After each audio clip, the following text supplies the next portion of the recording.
Hey everybody, welcome to another episode of Cinema A to B. Today we're going to be talking about the 2002 film, The Bourne Identity. Doug Liman starts a franchise.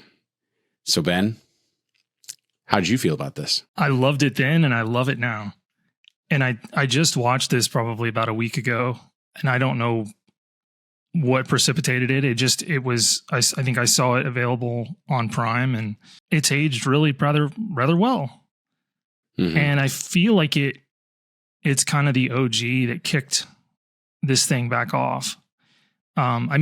You had Mission Impossible in like 95, 96, and then MI2, I think, preceded this as well. But this feels like it's definitely part of the conversation of kicking the spy stuff off, and really it feels like they kind of had a template then for Daniel Craig's Bond films a few years later. Mm-hmm. It feels like Casino Royale definitely took some notes. So this movie's in my top 10 favorite movies of all time. I don't think I knew that. Yeah, so it's in there. It fluctuates sometimes in the top 15, but it's slowly gotten into the top 10 for many different reasons. I really like this film. So you brought up, the Mission Impossible series, especially MI2 was a little outlandish, all the face different stuff. Like this felt a very grounded, very like could actually happen. Like there's not much that happens in this movie that I don't think could happen like realistically. And this is also the time of like Pierce Brosnan as Bond. So you had all the gadgets, all the fun stuff. I mean, obviously we are far away from, well, not far away, but several years away from GoldenEye, and where, Tomorrow Never Dies, The World Is Not Enough.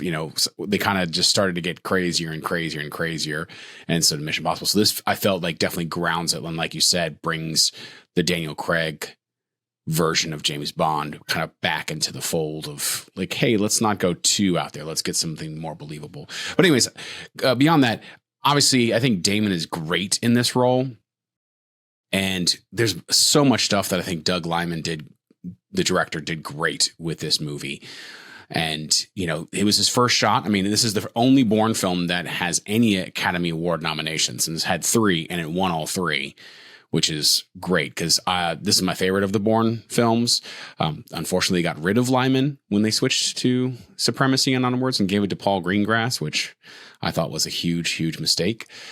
But there was tons of on-set problems and issues, and I guess Liman is a kind of a chaotic director, and so people didn't like him.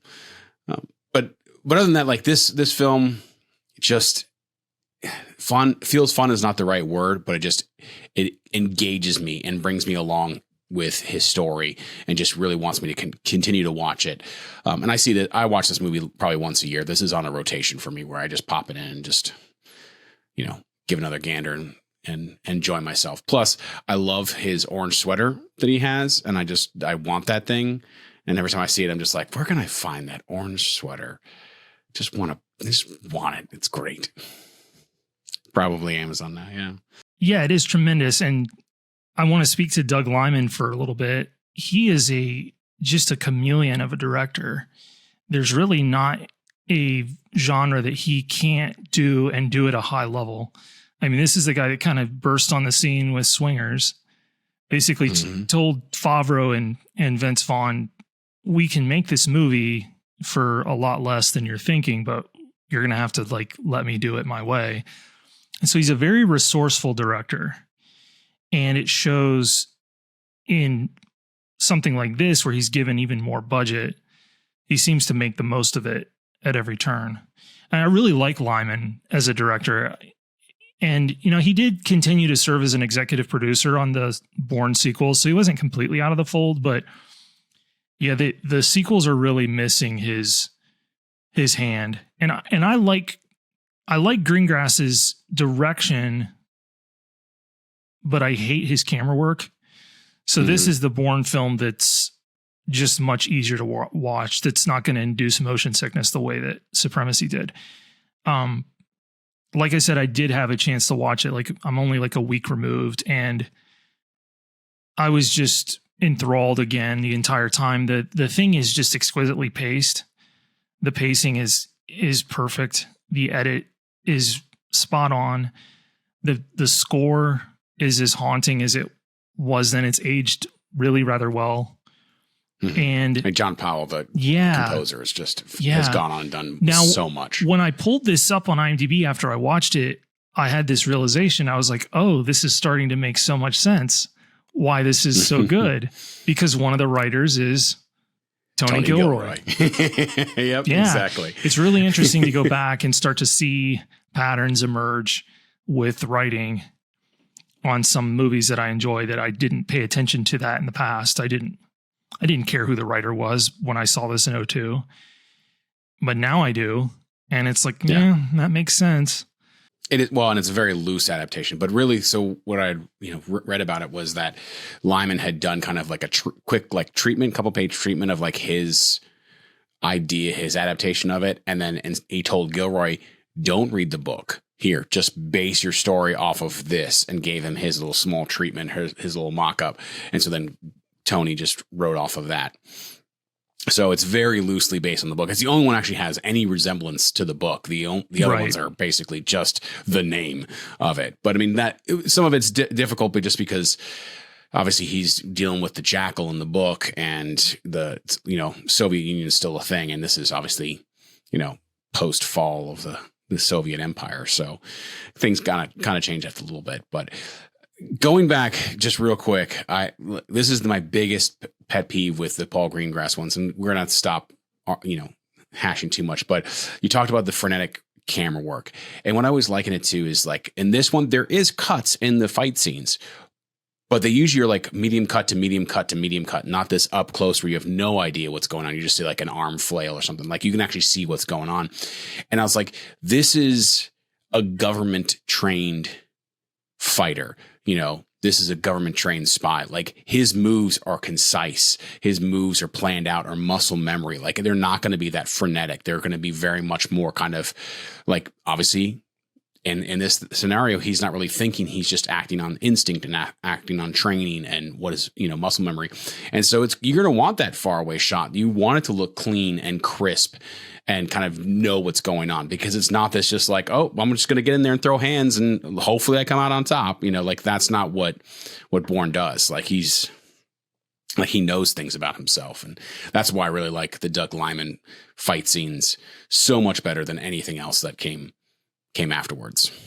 Yeah, and they establish it really well when he's asleep on that park bench in Switzerland, and they come up, the local police come up on him, and the choreography was really, really good. And Damon handled it really well. And because that scene's really neat because it's not just acting, or it's not just choreography. There's some acting there as well. He's got to do the move, but do it involuntarily. And then there's that wonderful scene where he like basically just comes to holding the handgun and realizes that was all muscle memory, and then, breaks it apart and runs away.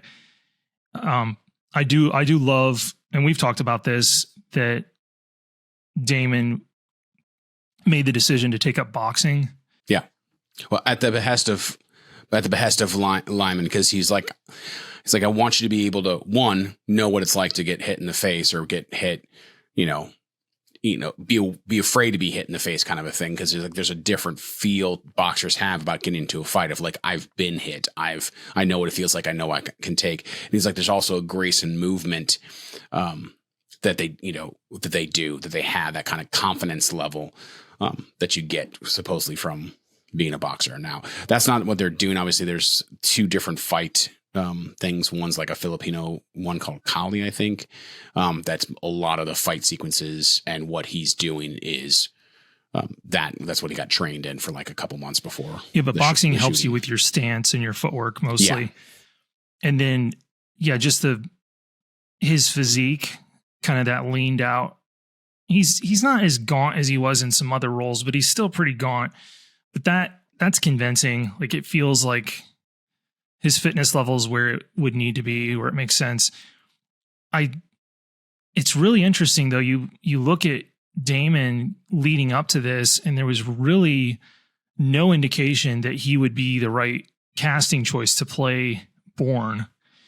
And so they really did kind of take a flyer on him. And obviously he just completely knocks it out of the park and turns it into a pretty good, really relatively good franchise, a very successful franchise. I've got my own opinions on kind of where the sequels go, but he's not the problem. Like, Matt Damon's never the issue playing Bourne. He's incredible in every outing. It just the scripts aren't as good, and that's tight. And I don't particularly care for the direction, but the rest of this cast is really good though. Oh my goodness, yes. Yeah, Chris Cooper is a really nice casting choice to play kind of the his antagonist, kind of his foil.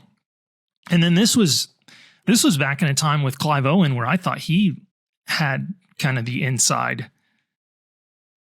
channel to be Bond following Pierce. I mean, he was heavily rumored. So he's still iconic as the professor. I mean, that whole sequence in the field has a fantastic line at the end of it too, when he looks them up, see what they take from us or something. Look what they make you give. Look what they make you give. You know, and then they do the call back there, and I think it's also made him that Bourne says it to the other guy of look what they make you give. So it's a nice callback that they brought that back. But let's just talk about the car chase sequence was done by the same people who did the Ronin car chase sequence in Paris. I mean, you could tell like there's a lot of the same feeling to it, and it's done really well too. Like it just looks great. At least in my regard, it's obviously Ronin still tops in regards to car chase, but this is definitely going to be up there as a really great, in my opinion, in a good. No, good it is, but it kind of suffers for the masses. It kind of suffers from the same issue as a Ronin chases, which is that the cars just aren't all that. They're not really that, and especially in Bourne, that little, I don't even know what that thing is that they're in. Is it a Mini or I don't know what it is, but it's not impressive. But the chase itself is great. I think having that kind of crappy car makes the chase scene that much better, that he's able to still kind of put, especially when he's like, hey, do you take care of your car? Like, I felt like the brakes were a little splashy or something. I forget exactly what he says. Like right before, he's like, felt a little bit like, wobbly or something, beforehand. And then he basically just doesn't wreck the car, but he just the only unbelievable thing though in that is when they go down that staircase in that car, there's that suspension wouldn't last 3 stairs, let alone the run. It's not gonna keep going. Obviously, you mentioned Cooper and Clive Owen, and Franka is tremendous. And I remember the first thing I ever saw her in was it Run Lola Run. I didn't really see her in much following her short-lived appearance in Bourne Supremacy, but she's really good here, and she's she's that nice mix of kind of European cosmopolitan. Yeah, I think it was a nice casting choice, very unconventional, and much like Damon's kind of unconventional compared to, I'm sure, the laundry list of actors that would have been up for the role. The cast is solid. It's not now. It's like you've got, I guess I don't know if I'd call Cooper an A-lister, but he's definitely one of the great character actors ever. And Clive Owens, had his day, and he's still around, but your window. And he's still great in what he does. He is, but your window is not everybody's able to be Matt Damon and stay in the limelight the entire, like basically most of his career. Yeah. Well, and Damon was doing great because obviously 01 was Ocean's 11. So he started off that franchise. 02, Jason Bourne. This is what solidifies it though. This is what shoots him into the stratosphere of A-list talent. Because Ocean's was too close to what he'd already been doing. And it was an ensemble piece too. Yeah. He's one of the major players. He's probably technically, he's like the number 3 player in Oceans, but this is the role that to me kind of really made him. Apparently they offered it to Brad Pitt first. I could see. Before they offered it to I Damon. could see that. But he turned it down to do Spy Game. So he did another spy movie. Which isn't a bad, it's not a bad film. No. I enjoy Spy Game, actually. With Redford. Yeah, that's it's fantastic. It is a good film. I can't really, and you get to work with Robert Redford. I see. That's why he did that. I'm sure. Yeah. That's why he probably turned this down. But I'm glad because I feel like it would be a very different film with Brad Pitt in it as opposed to Damon. Because, Brad Pitt was Brad Pitt, would have gone into this. Like, he was already stratosphere A-list actor at that point where Damon was still kind of rising. So he brought with it a little bit of that meekness, a little bit of that, unsurety of himself. That's not really a word probably, but unsureness of himself into this role. And I think that kind of really worked for a character who doesn't know who he is and kind of has slowly, learning that journey as well. Yeah. And obviously Liman got to work with Brad Pitt and Mr. and Mrs. Smith later on anyways. So that's right. Got to do that spy movie with him. That's right. Yeah. Yeah. So the cinematography in this is very, very good. More conventional. I don't even know if this was digitally color corrected when it first came in theaters. I mean, they were digitally color correcting movies then, because the first digitally color corrected movie was Oh Brother, Where Art Thou? Mm-hmm. But then over the ensuing years, and that was like 98 or 99, I think, or maybe 2000. So in the ensuing years, like some films are being digitally color timed and then some aren't. This looks more like it's maybe not, but so the cinematographer is a gentleman by the name of Oliver Wood, and he actually just passed away in February, like last February. But and his last credit was it's Morbin time. it was Morbius.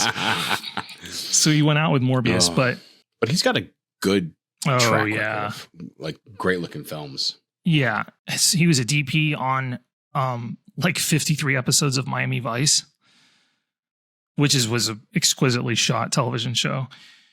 And obviously this Face Off, U571. Mm-hmm. He did shoot the Bourne Supremacy, and I gotta wonder, was he frustrated having to go from the way he shot Bourne Identity in more medium wides to like extreme close up, whoa, for Supremacy and Ultimatum? I don't know. That would be frustrating to me. Yeah. To jump into that style and then see it, and not only see that, okay, everything's extreme close up, but now it's just being chopped up in the edit. So, all right, that's the last I'm going to mention of Supremacy or Ultimatum, because it's just frustrating.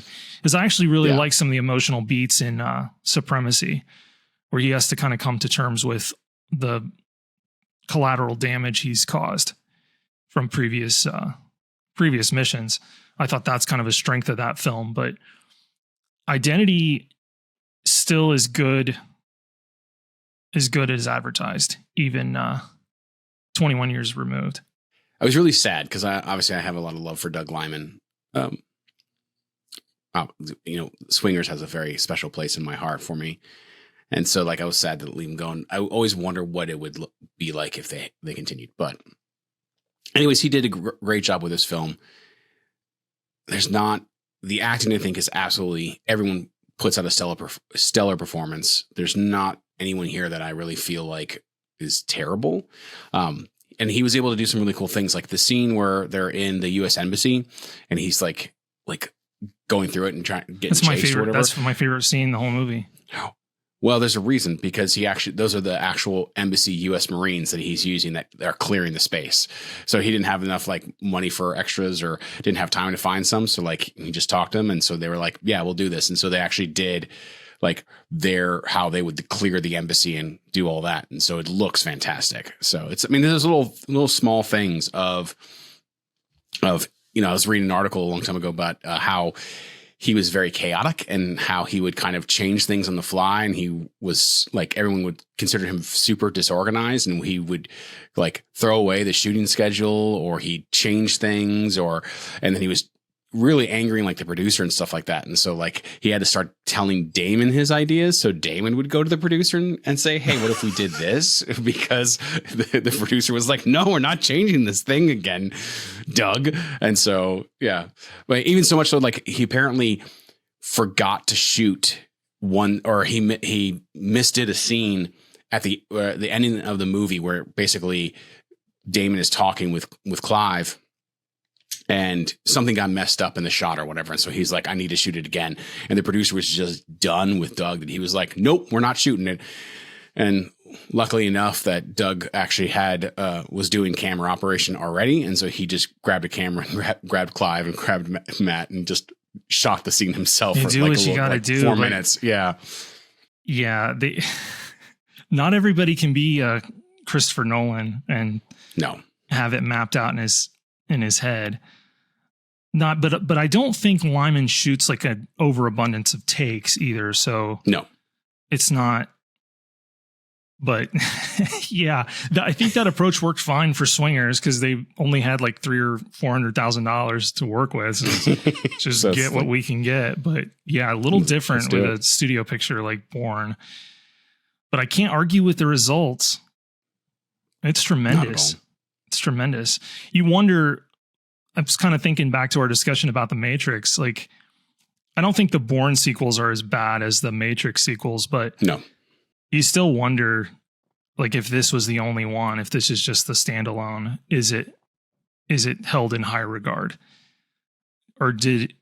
But, you know, I say that, but I know some folks that their favorite entries, Supremacy or Ultimatum. Mm-hmm. They're just not as affected by the shaky cam like I am. So they actually prefer those movies. So yeah, it's a really good franchise. I think it's done. I know Damon was super frustrated with like the last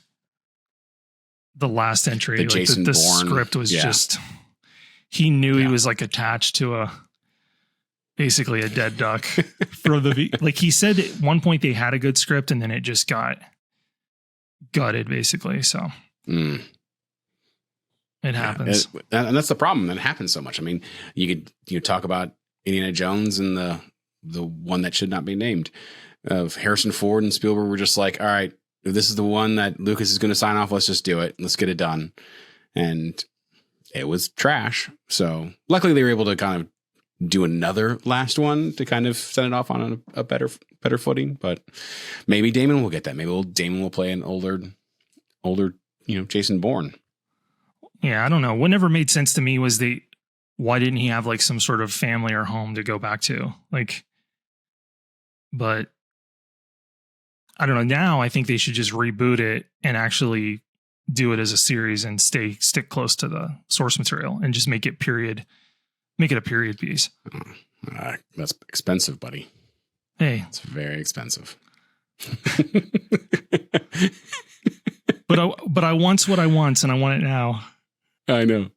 Oh, so I feel like they build the tension in this really well, and you get to a couple points of like quiet, and you get a couple points that you can kind of rest, and then it kind of jams you right back into it.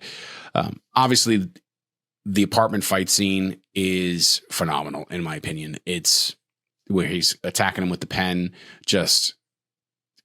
it just looks so good. Even now, with everything else that's going on, it's still shot so well. It looks fantastic. Like, supposedly they rehearsed that thing for like a month or two to get everything down for that fight sequence. And the guy he's actually fighting is supposedly one of his trainers. So, see, that's cool. Which helps. Yeah, I approve of that whole method. I love Marie's line though. It's like he threw himself out of the window. Why would he do that?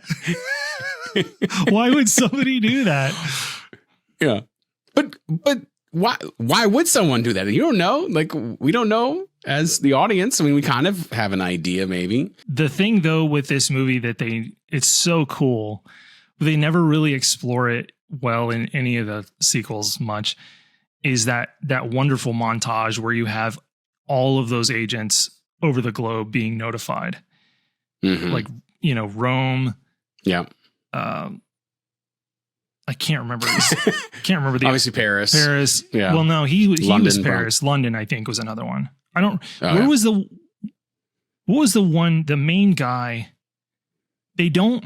The thing is, he was like the main assassin in the book, and they just gave him like a throwaway role at the end, basically.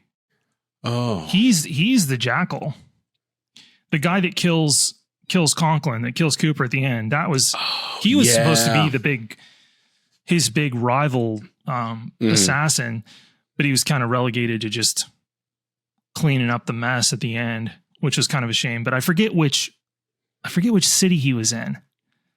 Yeah. It's been a while since I saw a week ago and I can't remember. So yeah.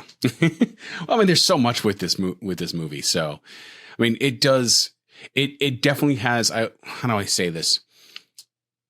It definitely feels very European. I mean, obviously they shot in Europe, so I mean, like it would be, but it has that like almost foreign film aspect to it and that feeling to it. Like very similar. As much as me as an American think that it's got a foreign feel to it.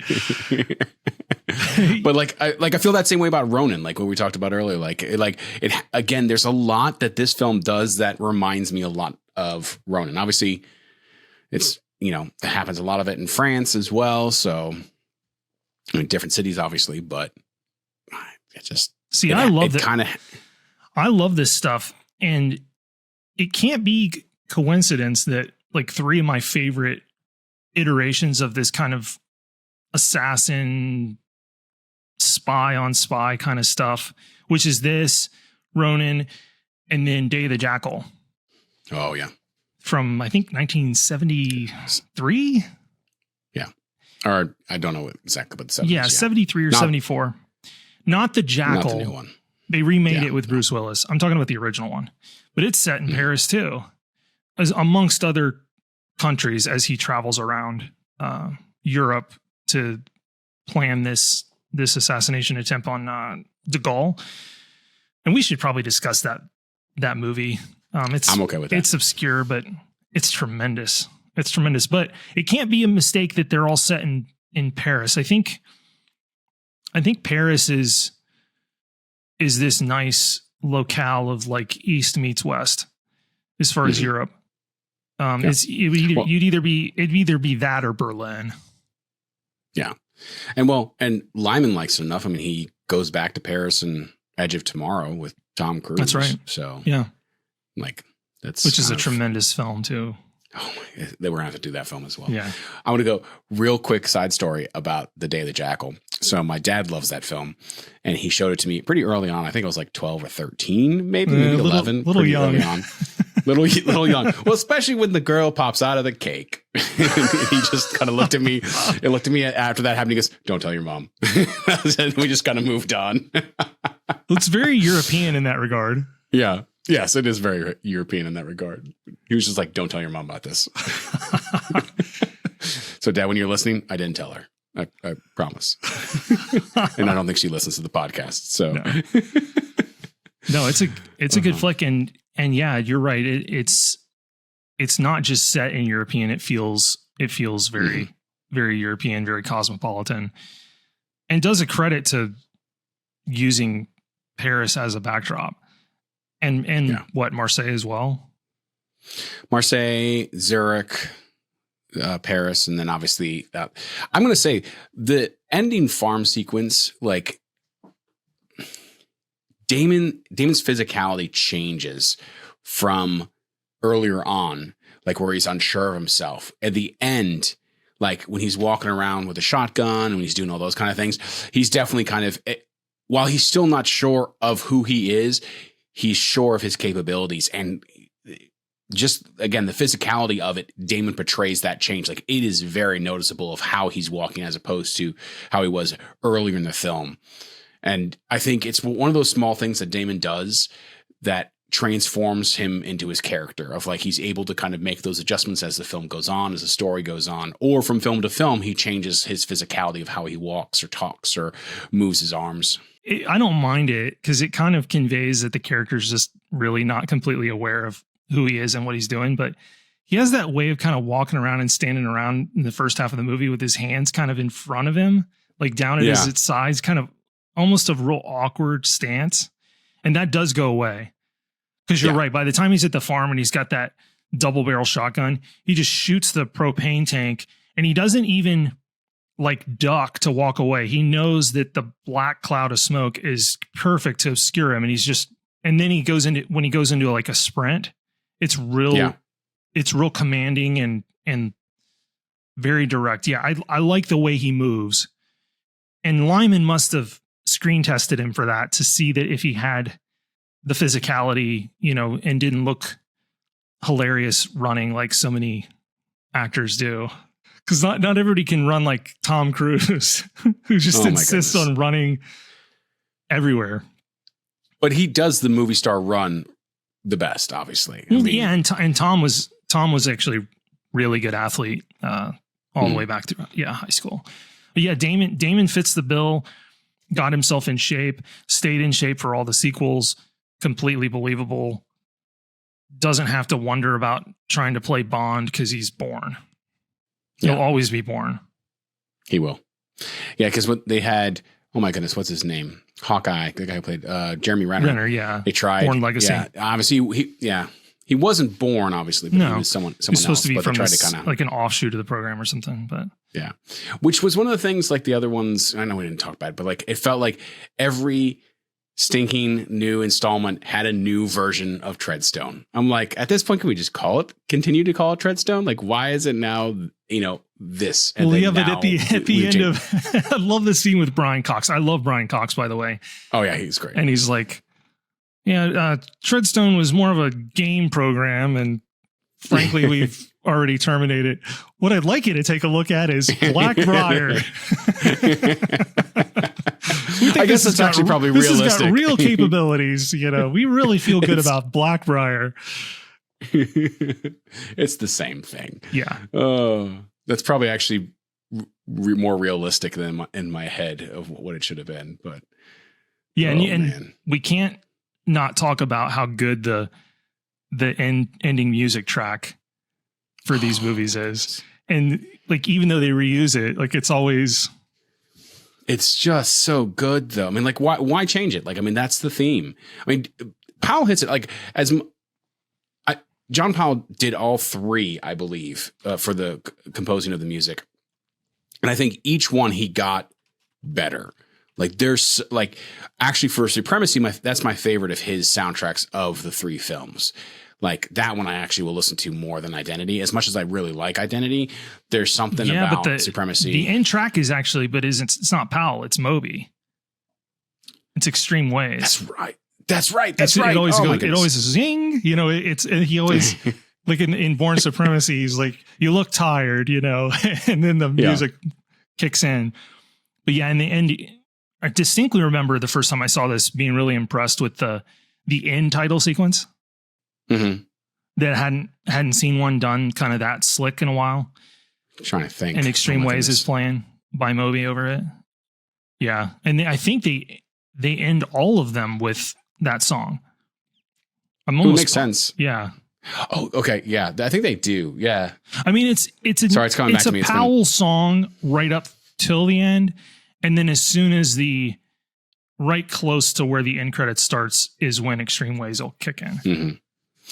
Okay. It's a very they've got a formula, which I appreciate. That I like things that are they feel like a serial.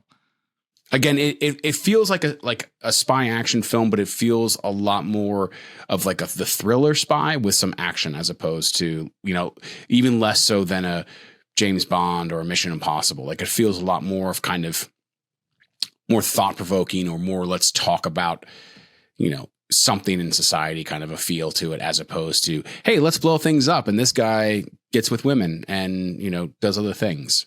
So I think obviously some of it is the fact that he's on the run and not so much kind of backed by a large government, and so he's kind of fighting off authority as opposed to being part of the authority, right? But so it gives it that kind of more underdog feel to it. But I just love how this movie opens with him just floating in the water as well, where it can, completely different of just that little signal and the shot from below.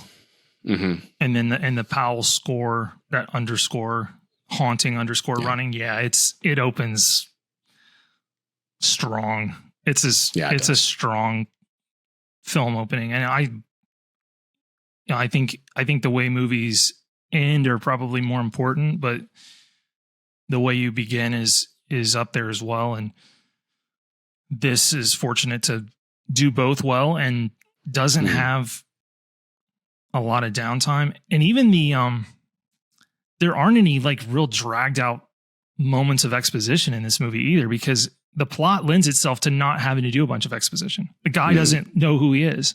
We don't either.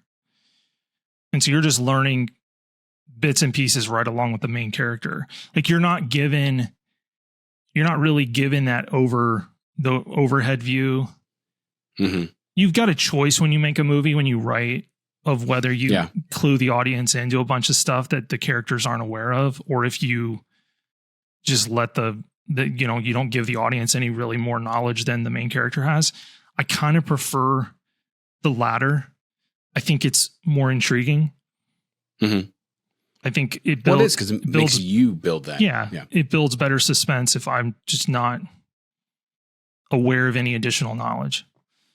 Well, and at this point too, like when you get to the point where Damon meets Cooper at near the end, where it should be filled with exposition, it's actually filled with a lot more confusion because Cooper doesn't know he's got amnesia. So he's just talking to him like he's, regular. So he's not explaining anything. He's just asking him questions. Like you're a $40 million mistake or whatever it is he says. Yeah.